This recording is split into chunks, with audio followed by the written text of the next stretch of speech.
E por mais que a cura ela existe, por mais que ela, nesse tempo chamado hoje hanseníase, é lepra, muita gente ainda morre de lepra. E a morte de lepra ocorre porque o tratamento é ignorado, ou lugares ermos onde o médico não chega, onde o tratamento não chega. Essas pessoas morrem simplesmente porque o médico não chegou lá. Então, a primeira coisa que nós entendemos é que é possível morrer de algo que tem cura. E a nossa geração é a geração que morre por coisas que tem cura. Então, quando a gente olha para esse texto da palavra, a gente vê alguém que iria morrer de qualquer jeito, que para ele não existia cura. Aliás, afinal de contas, a lepra era uma doença social e quem tinha morria aos poucos. E eu não sei vocês, mas eu penso que pior do que morrer é saber o dia e saber o porquê. Então quem tinha lepra, quando chegava com esse resultado para ele já sabia que ia morrer porque não tinha cura. Então a primeira coisa que o leproso recebia era um atestado de morte, que ele tinha que sair da cidade, ele tinha que ir embora, não podia tocar em nada. Eu fico imaginando a cena quando alguém recebia o atestado de lepra.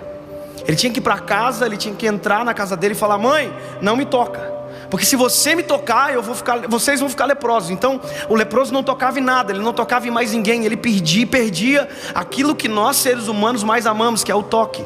Aliás, uma das linguagens do amor é o toque físico. Tem pessoas que se sentem amadas quando são tocadas, abraçadas.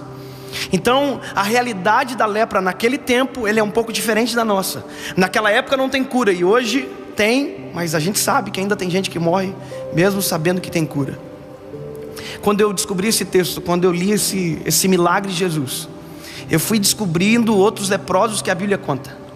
E um dos leprosos que a Bíblia conta, ele é um chefe do exército do rei da Síria. Ele é um homem respeitado, ele é um homem valente, o nome dele é Naamã. E a Bíblia diz que ele é tudo isso, porém leproso. Ele consegue administrar e ter todos os cargos, ele é chefe do exército, ele é um homem valente, ele tem tudo, porém ele tem lepra. Se você ler esse texto junto com o que eu acabei de ler, você vai descobrir que os dois são leprosos, mas os dois reagem à doença de maneira diferente.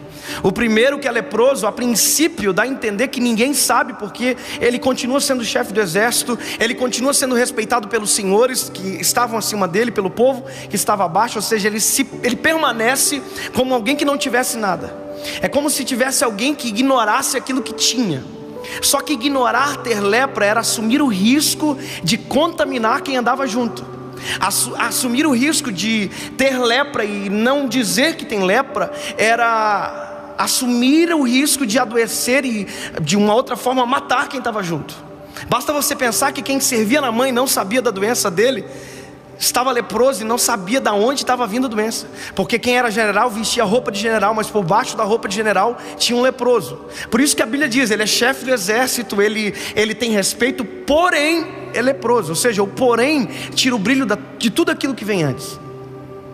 Aquilo que Deus coloca no meu coração dentro dessas realidades da lepra, dentro do leproso que diz para Jesus que ele tem lepra, e desse que ele é general do exército, é que a questão é que nós hoje estamos aprendendo a esconder as nossas fraquezas. Nós estamos escondendo aquilo que precisa ser curado. A gente começa com algo pequeno e a gente não trata, e de repente isso aumenta, e quando a gente vê, a gente morreu por algo pequeno. Eu sempre digo que quem está em adultério não começou no adultério. Quem está em adultério, na verdade, começou num olhar errado, na hora errada, e era uma coisa pequena que, se fosse tratado, teria acabado. Os namorados aqui que estão, e quem nos vê depois, o ato sexual não começa dentro de um quarto. Um ato sexual começa às vezes com uma pegada de mão diferente, com um beijo diferente. Ou seja, as coisas começam pequenas, e tudo aquilo que é pequeno e não é tratado tem o risco de ficar grande. Se há uma verdade dentro desse leproso que chega para Jesus, é que ele assume o risco de ser envergonhado